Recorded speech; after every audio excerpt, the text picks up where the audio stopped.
Hello and welcome to Lucifer Died for Our podcast, episode 6, I believe we're up to.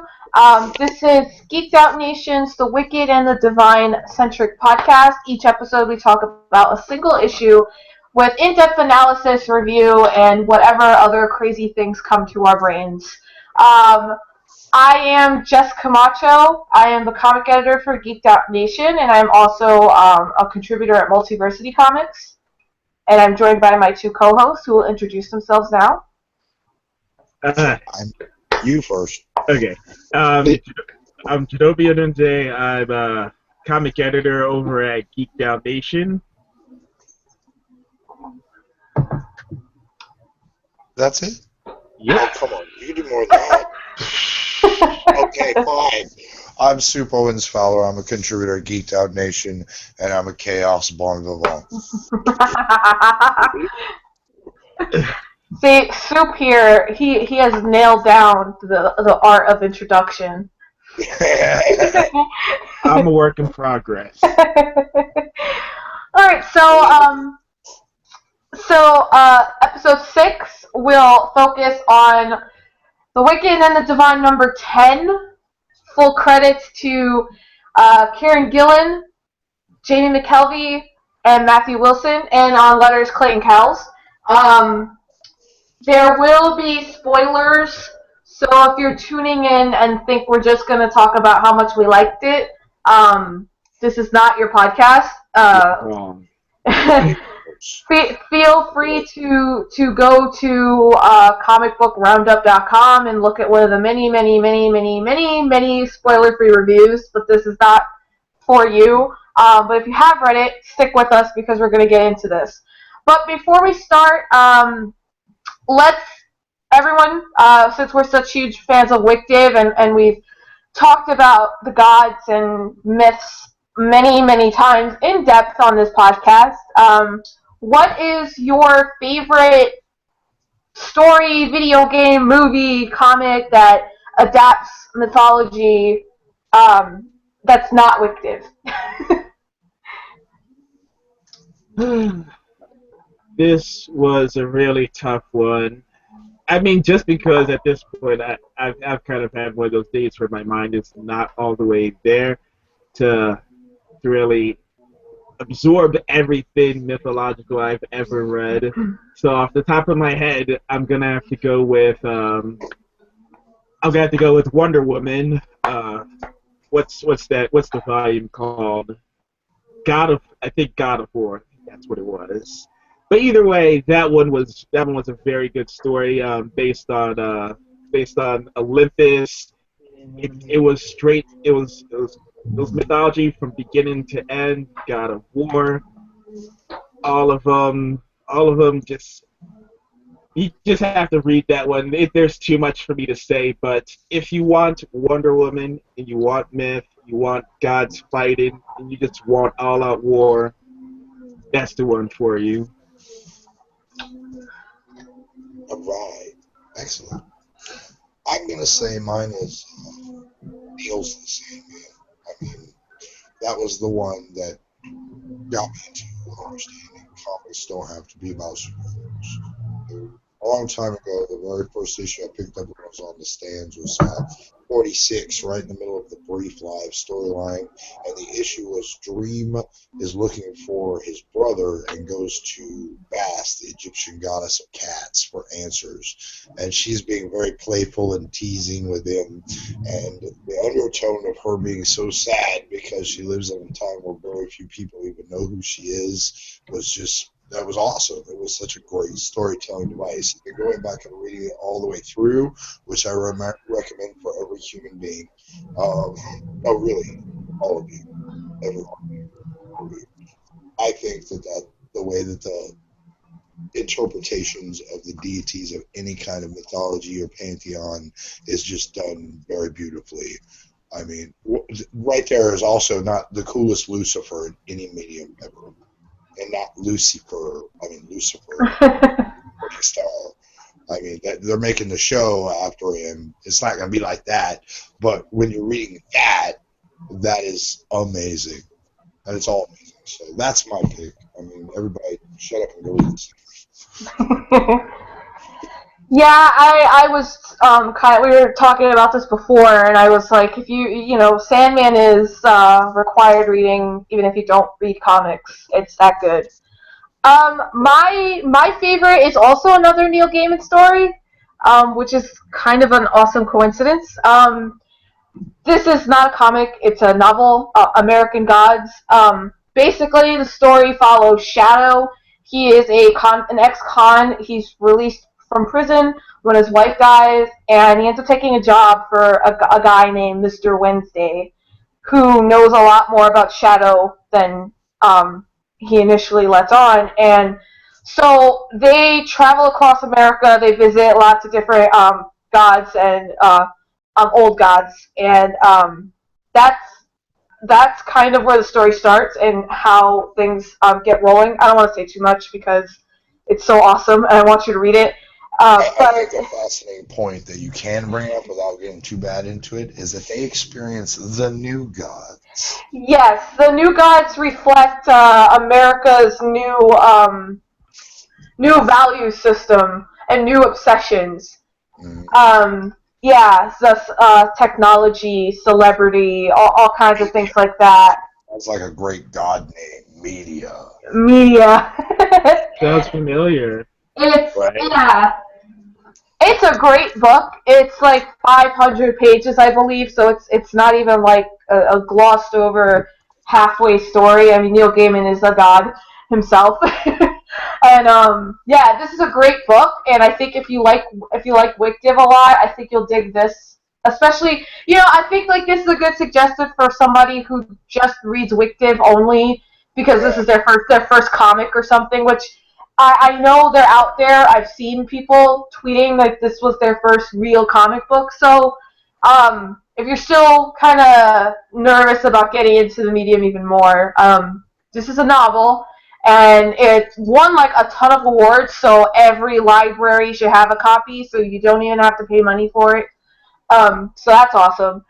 So those are our suggestions, and now let's jump right into this issue.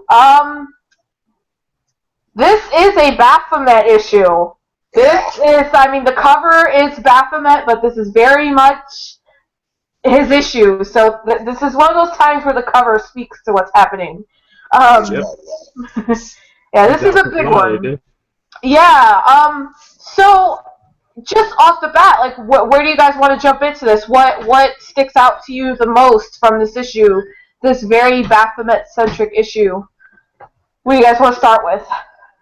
What I want to start with is that the fact that here we go. This is the issue. It's like all of the mystery part of the entire story is just bam. Here's our revelation right here. It kind of set it up to where the answer, the fish is there for us to catch, and there it is.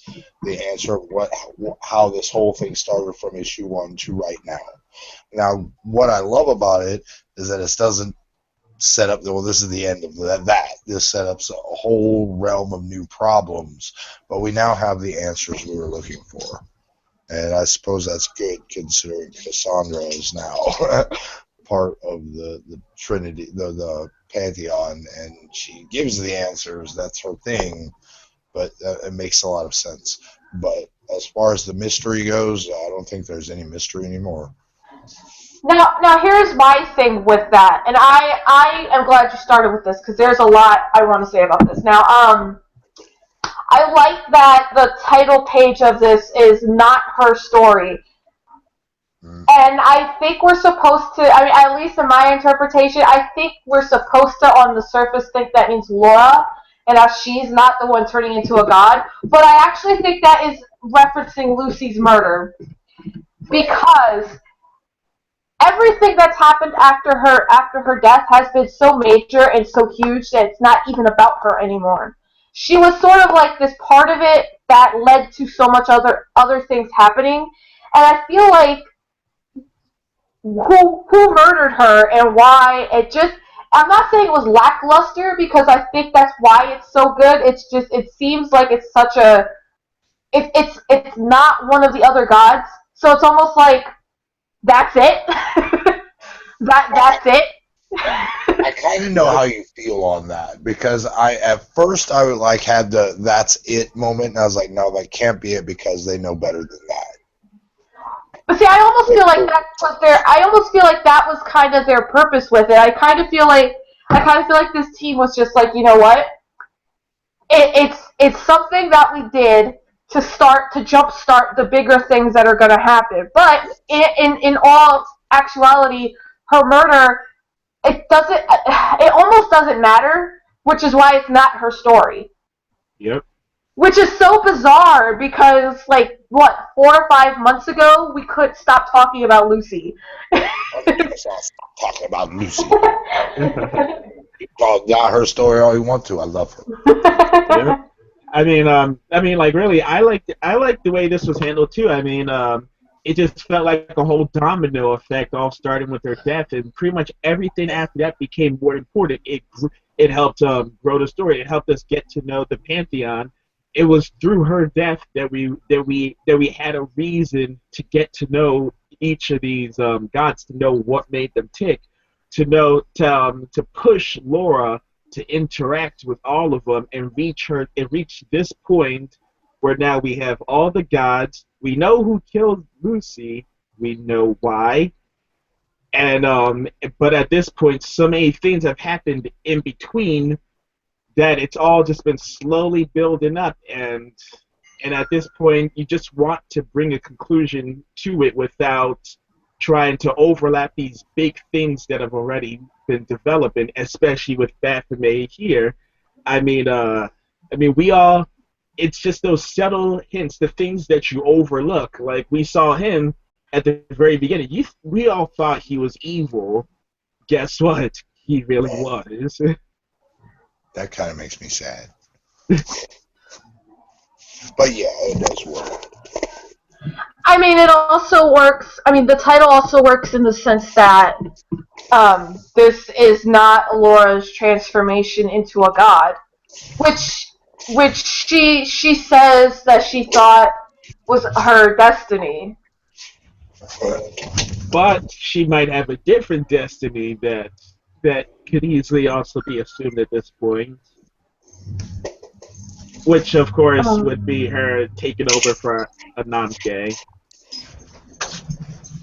Well, you don't know what your destiny is. It could be certainly that. I like to prefer to think that they need at least one human agent who works on their level, that works the entire way, gets to actually live her own life, like all 90 years of it. Which is Yeah, I didn't catch the end part of that, Soup. You're kind of going in and out, and there's like weird banging. All right, let me adjust this.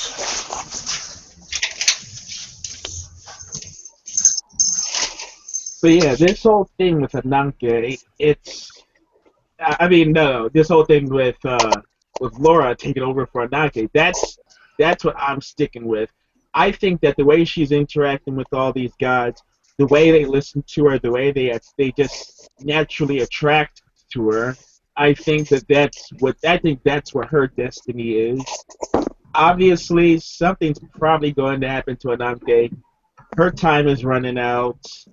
Things are building up. Someone's going to have to bite the dust. If she's obviously in the middle of this, she's going to throw herself in the middle of it. All hell's going to break loose, and there's only one person at this point who can pull things together, and that's Laura. Oh, absolutely. I think that she's kind of a linchpin that they never knew they needed, that now they need. Yep.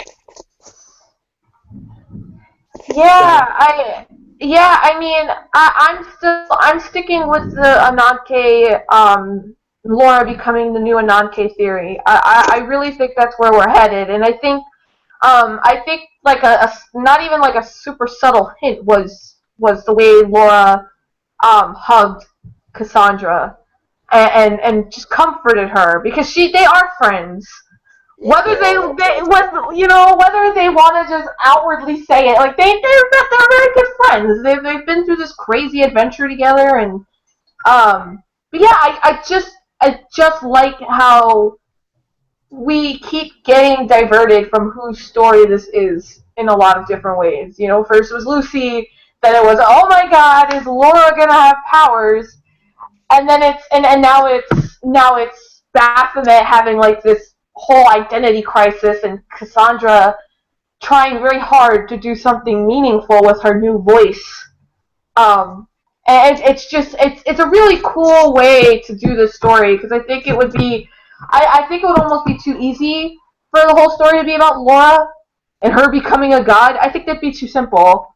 And we're getting something a lot more complex, and I really like that. Well, that's why we love the book, because it's Yeah. a lot more complex than anything on the shelves right Yeah. It gives you a lot more to invest in.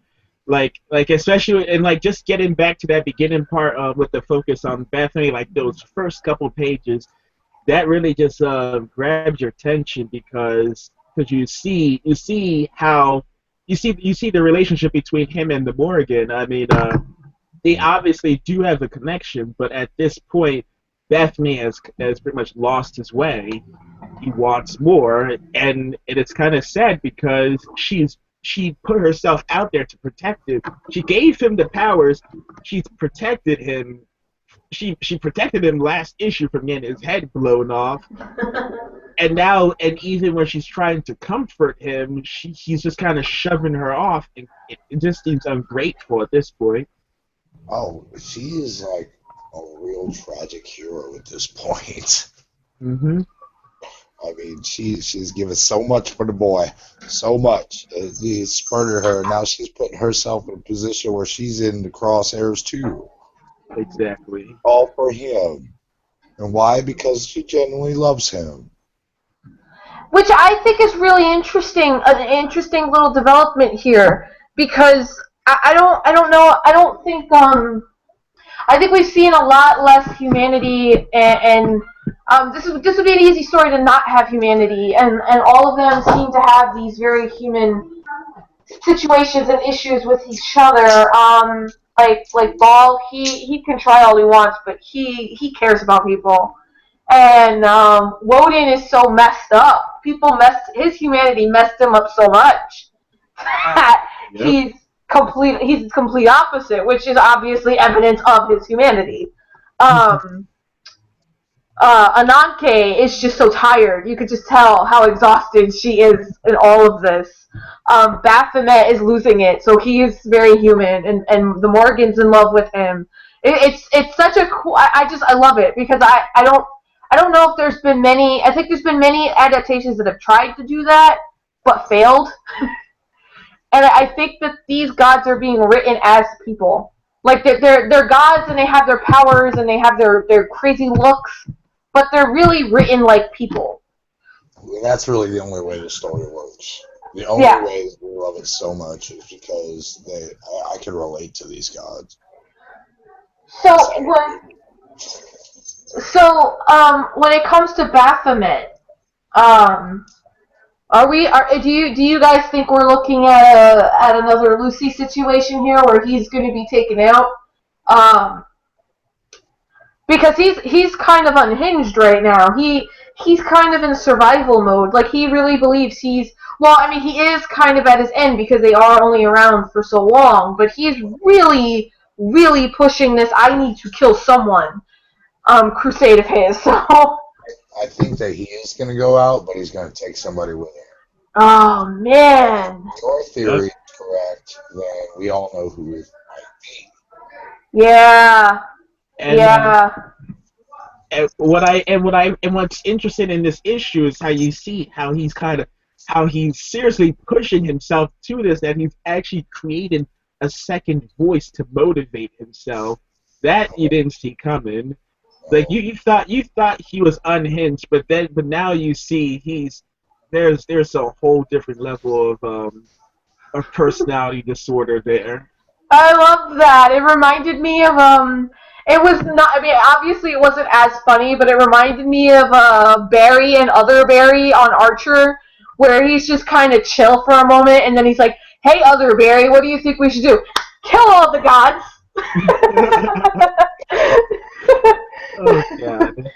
I love that, but I really like that he's got this conflict going because I think that this is what Laura would have looked at if she had become something other than a human when she thought she was when she snapped her fingers and lit the cigarette. She thought she was going to become something else, and Baphomet did have that happen to him. Yeah. And look where he is. Look where Cassandra is. Look, She knew yeah. her as a human and saw the transformation. She really lived up to her namesake this issue, didn't she? I got a message that nobody's going to believe or care about. Well, that's just so perfect for her. So perfect. I thought that was fantastic. She was so upset. I was like, don't worry, he didn't kill. He's like, I don't care about that. Nobody cared. They were cheering. Did you see that? I told them. They didn't care. And you know what? And it's and like that whole thing with Laura too. I'm just gonna sidetrack this a tiny bit. You also notice at this point where Namcake just bursts into her trailer. It's like okay, Cassandra's having an emotional breakdown, but she's not doing anything bad. And instead of just comforting her, she just knocks the security guard out of her way and bursts through the door. It's like, okay, you're winning Guardian of the Year. Now, Baphomet is coming after Inanna. Yeah. Now, but see, I have a feeling in my gut that he's not a nice guy. I don't know why, but I feel like there's something else to him other than him just being nice. Yeah. I don't know. They made up the pattern that Baphomet's not a nice guy, and I had the feeling that he was, and now look what happened. Yeah, no, I mean, I don't know. I'm worried. I'm a nice guy because they set it up that way. And if they do the switch on me because of that, I'm going to be mad and thrilled at the same time. I mean, I think he might actually be good. I don't. It's. I mean, I don't. I want to expect the unexpected, but he's just so. He's just too nice. I don't know. There's something about him. It might be the Prince vibe, but I don't know. I'm going to choose to believe that he is what he is because there are people in the world who are genuinely nice. Which is going to hurt that much worse when it comes to that. Yeah. Baphomet may complete his mission and off the guy because he's a nice guy, but I'm sticking to that. I'm not going to think that he's nefarious right now at all. I really hope so, but I'm worried that if he is nice, right? That Baphomet is just going to be like the most evil thing ever, and everyone's going to hate him if he does kill Inanna. Yep, it's going to be a witch hunt. And it's crazy because I do like Baphomet. I feel for him. I think that's a really cool thing that Kieran Gillen is doing with the script because I do feel bad for him. Like I don't want him to kill anyone, but I do feel bad for him. Actually, you know what I imagine is going to happen? Now, if I was a pessimistic person, here's how I would see how it plays out. He tricks Inanna into meeting with him somewhere. They get into a fight. He kills him. Next thing you know, Ananke sends Bao and shoot, what's the other one's name? The one with the claws. I don't know. We don't see. She's rarely seen, so I just never remember her name. But she's gonna send both of them to hunt after Baphomet. Then Baphomet is gonna kill her, and then kill Bao. And then Ananke is gonna enter the fight, and then anything can pretty much go from there. I'm gonna go the opposite way. I'm gonna think that Baphomet's gonna try, fail, because that is a pattern we've seen so far. He fails. And maybe that's why he's so hurt and broken, is that he can't do things right. Everything he set out to do, he failed, despite his bravado, but despite all that, despite being none more goth, everything he tries to do does not work for him, and that may continue. True. Because at this point, we might as well stick. We might as well stick to the whole thing, especially with him with the joke being that he's a false god. So more than likely, they're going to keep pushing that button, have him fail constantly, and fall into that bottomless hole of disappointment. Hmm. Hmm. I don't know. There's no way we can know. They won't No. let us know. When you think you know something, next minute, boom, something else happens. Out there in the internet world, any of you know? If you know, If then you know, please tell us. yes, put We need to know. send us a message. Do you know? Because we want to know. So you did something online that I think that you wanted to talk about, and this is outside the story, and this is more the mechanics of the book part. You wanted a reaction about the sales of the book. How somebody was like, despite this being a critically acclaimed book, it's still not moving the numbers it should, and you felt it was a very mean-spirited article. Well, I did, and my thing is that this person that wrote this article tends to do this kind of thing. Kind of likes to talk bad about things that other people like, and That's in all honesty, there are a lot of series that sustain being around. And trade sales have a huge part of this. And I think there's a different expectation that comes um, with independent books. It is different for them. You're not expecting Batman every month. You're not expecting Avengers numbers every month. But I think that what people want at the end of the day is for their book to keep going. And I think that there's enough happening in sales between individual copies and trades to keep it going. I mean, you've seen the reaction to this book online. Oh, yeah. Yep. And I think that this article was written with a mindset where if it's not selling 100,000 copies, it's not successful.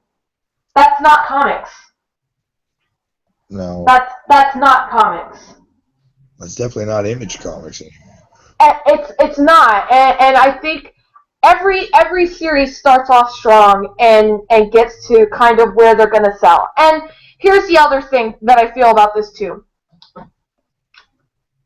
If you want to help make a book sell, talking about how good it is and trying to get it into people's hands is what you need to do.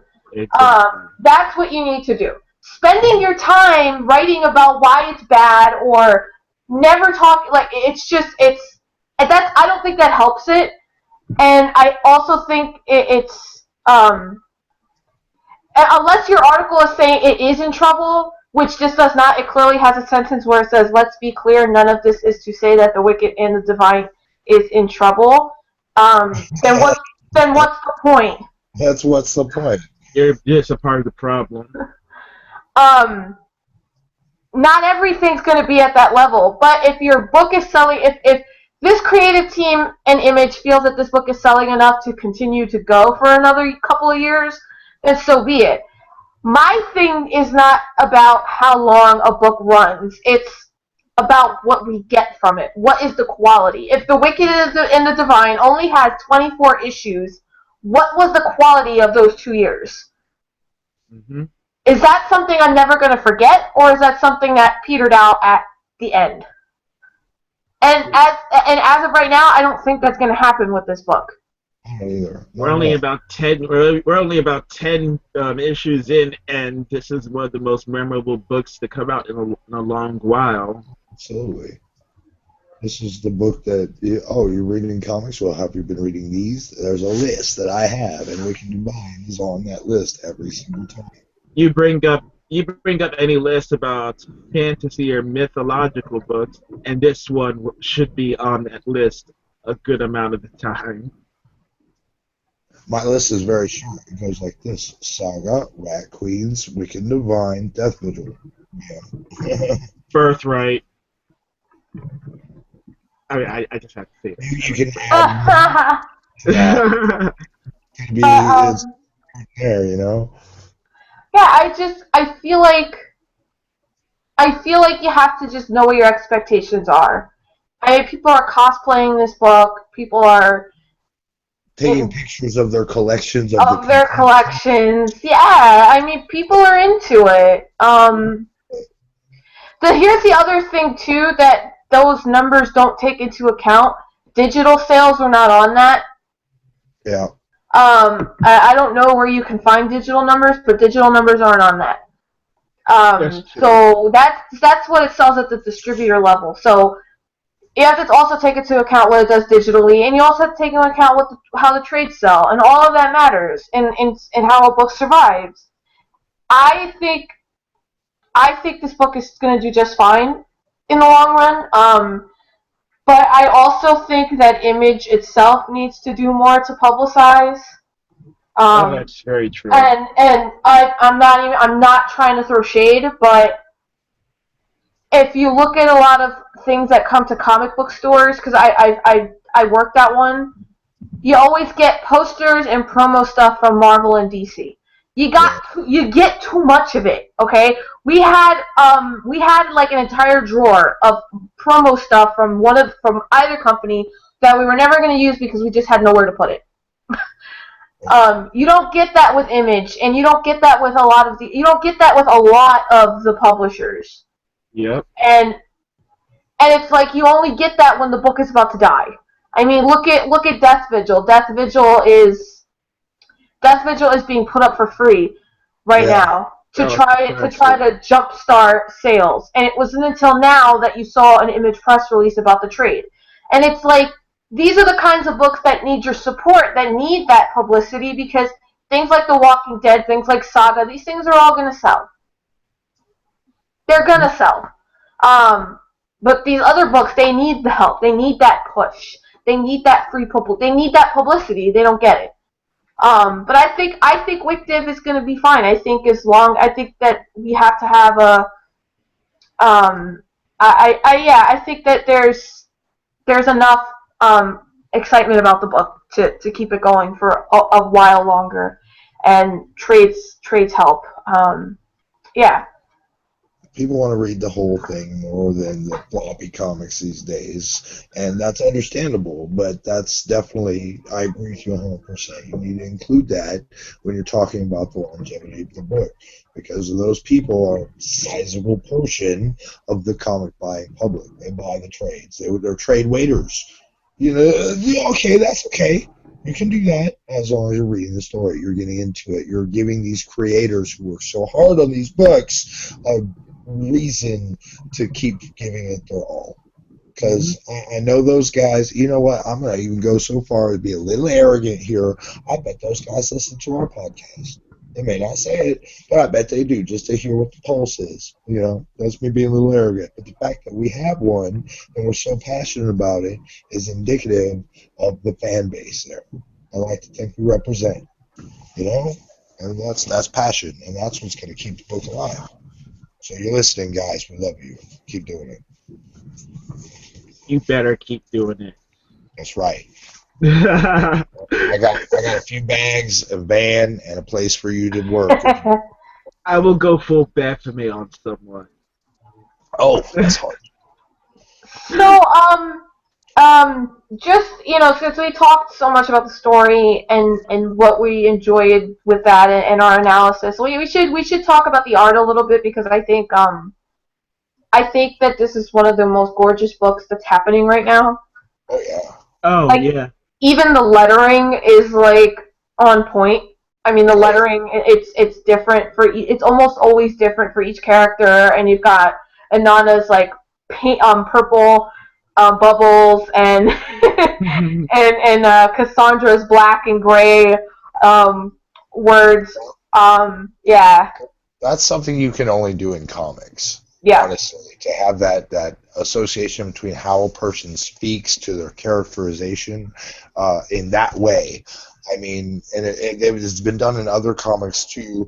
Like, let's talk about again the Sandman. You know, Dream always had the black bubbly weirdness, and Delirium always had the rainbowy craziness. But you can't really do the same thing with an audio version of those sounds that you can do in comics. And Wicked does it better than anybody else right now, I think. I mean, everybody's bubbles is that's their bubble. That's how they speak. That's how they do. And if you see that anywhere, even if it's not even associated with them, you know that character is around speaking that way. And that's beautiful. I love that. And let's not even just talk about the word bubbles either. Sometimes a page itself can speak volumes. And let's just jump straight to that one page where Cassandra and the other two are just hitting the audience with the truth. That was beautiful right there. So you just see the web just going right through every single person. The words, there was some interesting choice of words, but it's all the truth, and she's just projecting it through all these people. I mean that it was simple, black and white, detailed. I love it. I want that page. Like, I want that as a poster. Mm-hmm. Like, I would buy that. Like, if that was a giant poster, I'd buy just that. It's beautiful. I also really like the page where the two pages where the mystery is revealed to us, where because it's like it was drawn and then purposely scaled back so much to where it's blurry. So I'm like, so you very, very talented artist, you Mr. McKelvey and Mr. Wilson, did all of that work just so we can get pulled back so we want to see the details. It's beautiful. It's a beautiful effect. It's an absolutely beautiful effect. And it's smart. It's clever. It shows that the creators are thinking about the story more than the flashbang. You know, this effect is worth more as an impact than as a visual, and that's a bold, smart move. And a comic that makes bold, smart moves. Yeah, it's such a beautiful book.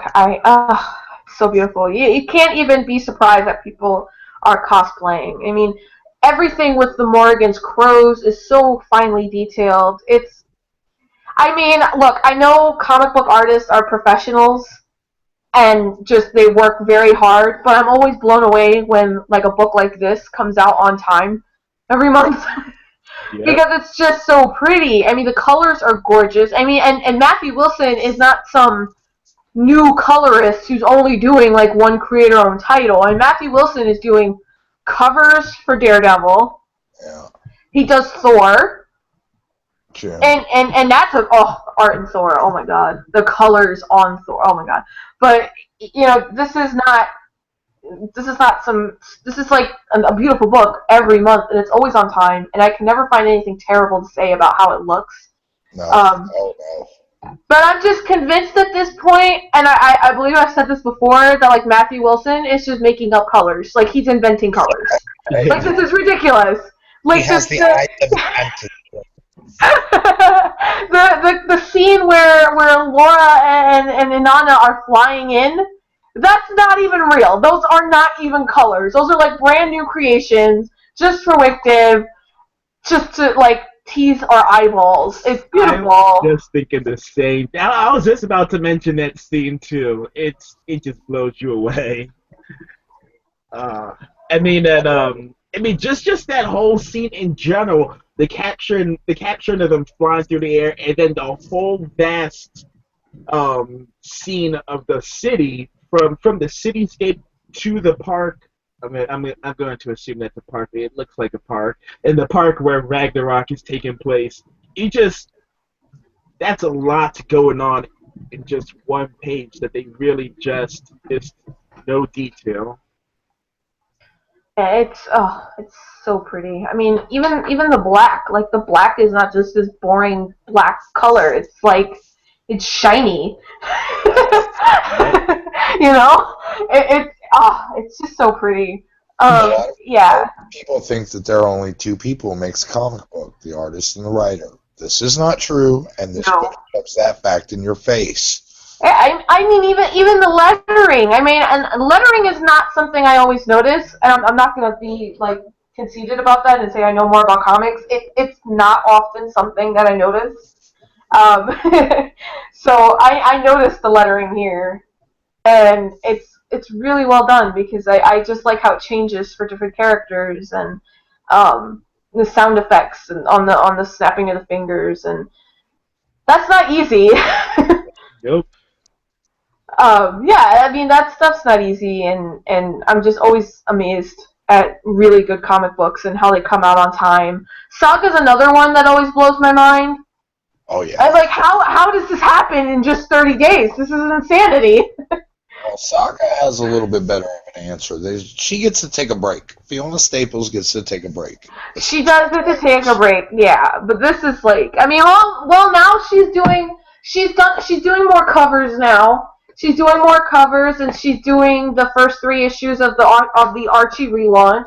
So she's been really busy as of late too. So it's amazing that all this stuff. I know I sound like such a fangirl, but it's just always amazing to me that this artwork gets done so fast and so beautifully. And yeah, I love looking at Wick Div. I always read it once, and then I like to read it again and like take my time and like look through it all because it's always so pretty.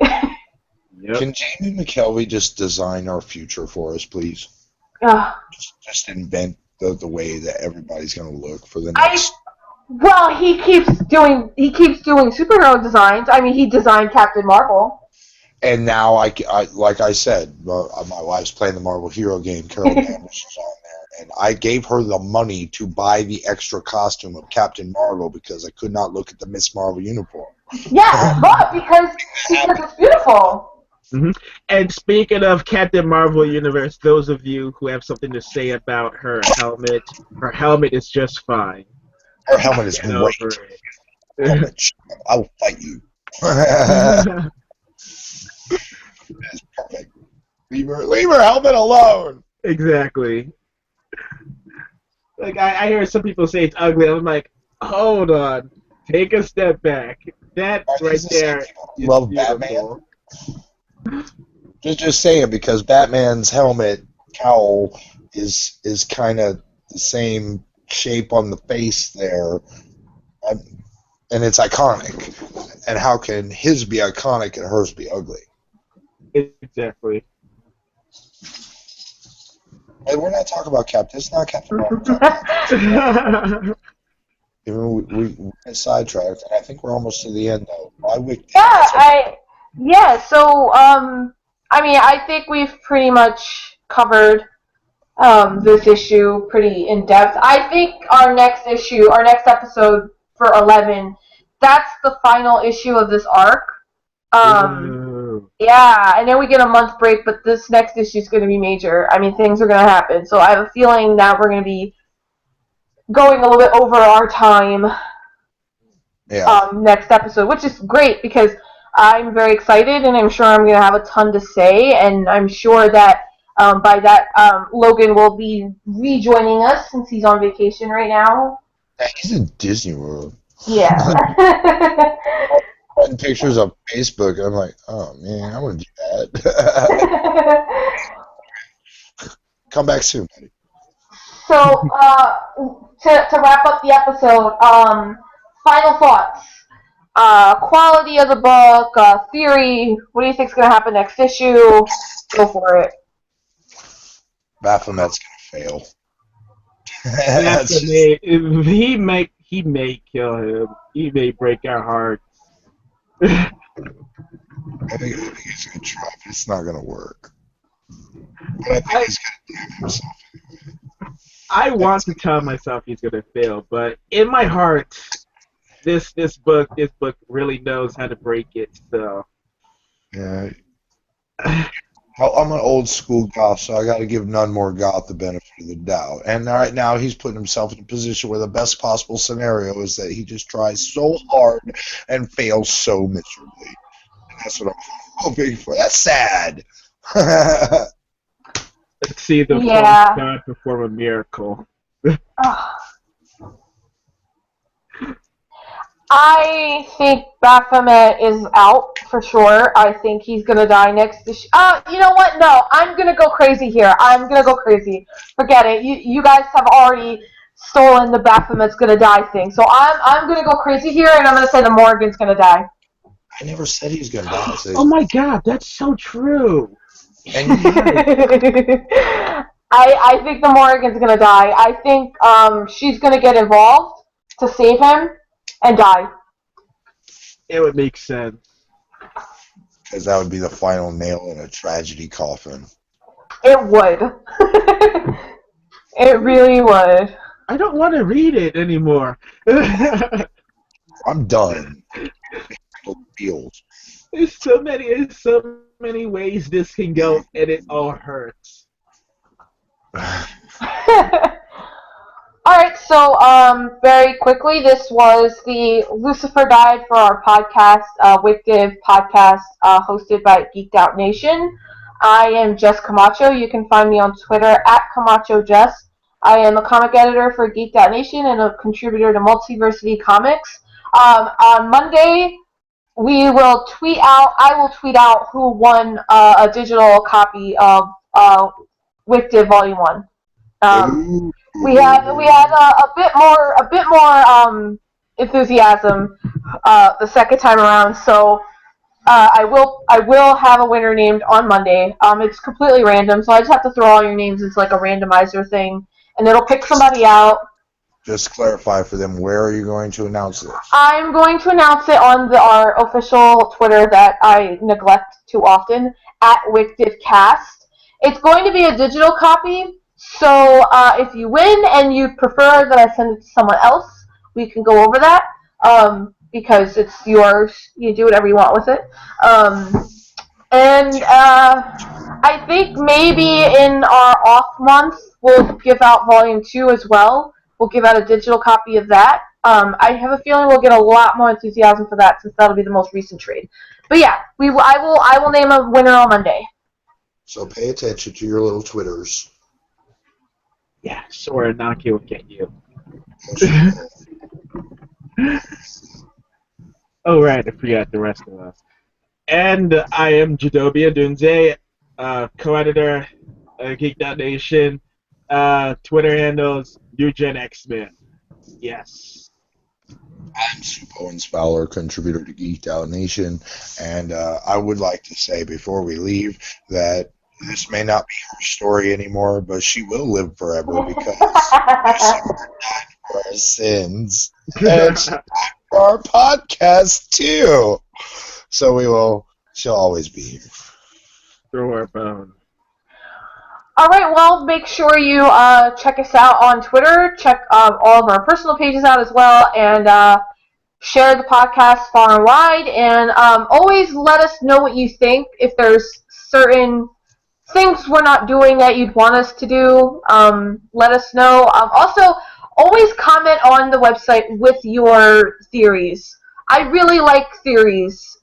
Even if I don't necessarily agree, I love them. Yes, Yeah. I love them.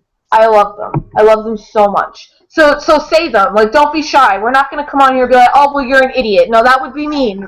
We're not going to do that.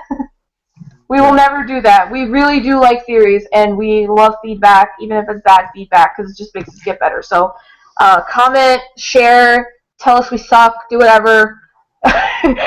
We know you're listening. all of that. But if you do none of that, the next time you're in any conversation with anybody about comic books, bring up the Wicked and Divine as a viable option, because like we said before, that is how these books stay afloat and we keep getting these stories. Word Tell of everybody. mouth. Word of mouth. That's it. That's the power you have. So use the power and keep this book afloat, because you love it and we love it and we want everybody else to love it too. Yes. So thanks again for listening, and we will see you in just a few more weeks. It's coming out soon. Have a good night. Have a good night. See ya. Yeah.